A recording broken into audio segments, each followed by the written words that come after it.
বগুড়ার সরকারি আজিজুল হক কলেজ ক্যাম্পাসে সিঙ্গেল কমিটির বিক্ষোভ মিছিল ও মানববন্ধন। বিস্তারিত ডেস্ক রিপোর্টে। বগুড়ায় 14 ফেব্রুয়ারি ভালোবাসা দিবস উপলক্ষে কোনো প্রকার অসামাজিক কার্যকলাপ যাতে না হয় সেই ধারাবাহিকতায় বৃহস্পতিবার বগুড়ার সরকারি আজিজুল হক কলেজ ক্যাম্পাসে সিঙ্গেল কমিটির বিক্ষোভ মিছিল ও মানববন্ধন করেন। এ সময় বক্তারা বলেন, ক্যাম্পাসের ভিতরে কেউ যদি প্রেমের নামে অসামাজিক কার্যকলাপে লিপ্ত হয় তাদের ধরে বিয়ে পড়িয়ে দেওয়া হবে। কলেজ ক্যাম্পাসে সিঙ্গেল কমিটির পক্ষ থেকে থাকবে কাজই, শুধু কলেজ ক্যাম্পাসেই নয় শহর জুড়ে তাদের কর্মসূচি অব্যাহত থাকবে। উক্ত মানববন্ধনে সিঙ্গেল কমিটির সকল নেতাকর্মী উপস্থিত ছিলেন।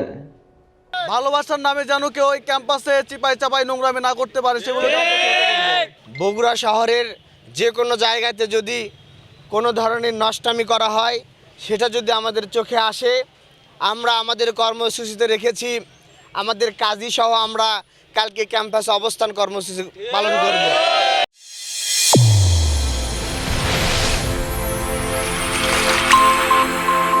চ্যানেল A1 হৃদয়ের স্পন্দন।